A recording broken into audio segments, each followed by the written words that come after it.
अनिरुद्धाचार्य का एक बयान वायरल हो रहा है। तो साला ये दुख का खत्म नहीं होता बे। महिलाओं का सम्मान होना चाहिए आपके हिसाब से। तो हमारे यहाँ तो महिलाओं के सम्मान में ग्रंथ लिख दिए गए। और अभी तो रुको, क्लाइमैक्स अभी बाकी है। अब लड़कियां लाते हैं 25 साल की, अब 25 साल की लड़की 4 जगह वो मुंह की होती है। आप कहाँ के ज्ञानी बाबा? एक भाषणबाजी, ये कथा में नहीं आता, ये भाषणबाजी। बुद्धिमान जनता है, अपने भले बुरे को खूब समझते हैं ये। लेकिन इसी मुद्दे पर कचहरी जरूर। अनिरुद्ध आचार्य जी के ज्ञान पर कचहरी क्यों? आज इसी विषय को विस्तार से क्लियर करने के लिए हम आपके बीच कुछ आध्यात्मिक जानकारों के विचार लेकर आए हैं। इन आध्यात्मिक जानकारों में एक तरफ है अनिरुद्ध आचार्य जी व कुछ अन्य आध्यात्मिक जानकार, तो वही दूसरी ओर हैं संत रामपाल जी महाराज। इन आध्यात्मिक जानकारों में किसका ज्ञान उत्तम है? कमेंट करके हमें अपनी राय अवश्य दें। अगर इस चैनल पर आप पहली बार आए हैं तो फटाफट से वीडियो को लाइक और चैनल को सब्सक्राइब जरूर कर दें। तो चलिए वीडियो शुरू करते हैं। अनिरुद्धाचार्य का एक बयान वायरल हो रहा है जिसमें वो लड़कियों को लेकर एक बात कहते हुए दिखाई देते हैं। दरअसल ये बात नहीं अनिरुद्धाचार्य की बदजुबानी है। उन्होंने बात ही ऐसी कही है जिसे अपनी जुबान से दोहराना तो क्या, हम आपको वो पूरी बात टीवी पर भी नहीं दिखा सकते, लेकिन इसी मुद्दे पर कचहरी जरूर लगा सकते हैं और यही आज कर भी रहे हैं। सवाल है, संदेश और सीख के नाम पर, ज्ञान बांटने के नाम पर बाबाओं को महिलाओं के चरित्र हनन का सर्टिफिकेट किसने दिया? क्यों बार बार लड़कियों को टारगेट किया जाता है? लड़कों को फुल आजादी और नैतिकता के कटघरे में खड़ी रहे आधी आबादी। मुद्दा बड़ा है, देश की महिलाओं लड़कियों से जुड़ा है, इसलिए पेशी तो बनती है। दूसरे पुरुष से ब्याह करने के लिए अपने बच्चों को जहर दे दिया। ब्राह्मणों के चरण को जब आप धुलते हैं तो ब्राह्मणों के चरणों को धुलने में जितना पानी खर्च होता है वही पानी तुम्हारे पूर्वजों को पानी प्राप्त होता है पीने के रास्ते में। जगन्नाथ भगवान की बड़ी कृपा है साहब, मैंने तो प्रत्यक्ष रूप में महसूस किया। संसार में विरले ही होते हैं जो भगवान को ऐसे महसूस कर पाते होंगे। भगवान के मैंने कृपा का खूब नजदीक से अनुभव किया है। जो लोग कहते हैं कि भगवान कहाँ है, क्यों नहीं दिखते हैं, तो सब व्यर्थ की बातें हैं। जब अनुभव में आएगी चीजें ना तो ये सवाल समाप्त हो जाएंगे। वृंदावन वाले अनिरुद्धाचार्य ने भगवान की असीम कृपा का दावा ऐसे किया जैसे संसार का सारा तत्व ज्ञान हासिल कर लिया हो। जरा सा ज्ञान किसी को आ जाए तो वो क्या समझता है अपने को बहुत बड़ा। वैसे ज्यादा हैरान होने की जरूरत नहीं। माइक सामने आने पर बाबा हर बार इसी तरह चालू हो जाते हैं, लेकिन इस बार सज धज कर मंच पर बैठे तो भूल गए कि बेबाकी और बदजुबानी में बड़ा ही महीन सा फर्क होता है। महिलाओं का सम्मान होना चाहिए आपके हिसाब से। भाई महिलाओं का सम्मान, यत्र नार्यस्तु पूज्यन्ते रमन्ते तत्र देवता। हमारे यहाँ तो महिलाओं के सम्मान में ग्रंथ लिख दिए गए। और अभी तो रुको, क्लाइमैक्स अभी बाकी है। अब लड़कियां लाते हैं 25 साल की, अब 25 साल की लड़की 4 जगह वो मुंह की होती है। अनिरुद्ध वैसे तो भगवान श्री कृष्ण के पुत्र का नाम है, लेकिन इसका एक अर्थ निर्बाध भी होता है। अनिरुद्धाचार्य ने इसी बाद वाले अर्थ को ग्रहण किया और सिर्फ 4 शब्दों में लड़कियों का पूरा सामाजिक, चारित्रिक और पारिवारिक विश्लेषण कर डाला। हालांकि इसके बाद भी रुके नहीं। जो लड़कियां किसी की बेटी, किसी की बहन, किसी की बहू होती हैं, उनके बारे में अनिरुद्धाचार्य के मुखश्री से बदजुबानी का सिलसिला जारी रहा।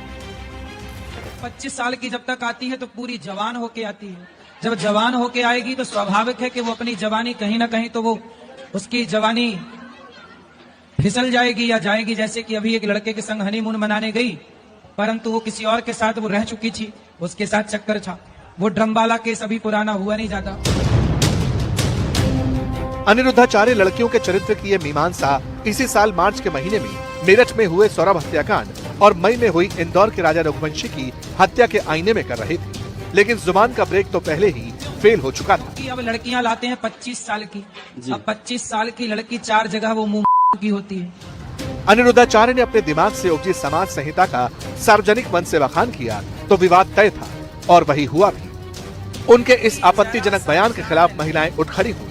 विरोध की सबसे मजबूत आवाज उसी मथुरा से उठी जिसके पास वृंदावन में अनिरुद्धाचार्य अपना आश्रम चलाते हैं। व्यास गद्दी पे बैठ के सब पंडितों को बदनाम कर रहे हैं। ऐसा नहीं बोलना चाहिए। 25 साल की लड़कियों को नहीं बोलना चाहिए। ये कथा में, भागवत में नहीं है ये चीज। ये बहुत ही निंदनीय वक्तव्य दिया उन्होंने। इसके लिए हम एक ही बात कहना चाहेंगे कि अनिरुद्धाचार्य जी को सभी महिलाओं से और हमारी बेटियों से आकर क्षमा मांगनी चाहिए। अनिरुद्धाचार्य महाराज जी एक व्यासपीठ पर बैठे हैं जिस पर लोग उनकी पूजा करते हैं, पूजनीय मानते हैं। तो उनको ये बयानबाजी करना या इस तरह की एक भाषणबाजी, ये कथा में नहीं आता, ये भाषणबाजी। लेकिन ये इकलौता मामला नहीं है। वो इससे पहले भी विवादित बयान देकर माफी मांगते रहे हैं। 2024 में अनिरुद्धाचार्य ने भगवान श्री कृष्ण को भगवान महादेव शिव का साला बता दिया था। इससे बढ़ के संत समाज ने जब अनिरुद्धाचार्य के प्रवचनों पर रोक लगाने की मांग की तो उन्होंने माफी मांगी। मुझे एक बात बताओ कि आज हमारे देश में क्या चल रहा है?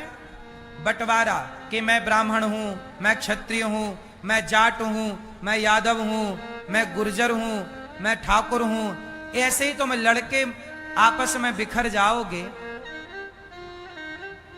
तो तुम एक दूसरे की रक्षा कब करोगे? नेता ऐसे ही कहते रहेंगे तुम्हारा रास्ता अलग, हमारा रास्ता अलग। सोचिए, वो नेता हमसे कह रहे हैं कि आपका रास्ता अलग, हमारा रास्ता। वो मुसलमानों से नहीं कहते कि तुम्हारा रास्ता अलग, हमारा रास्ता। वो मुसलमानों से कहते हैं कि जो तुम्हारा रास्ता वही हमारा रास्ता।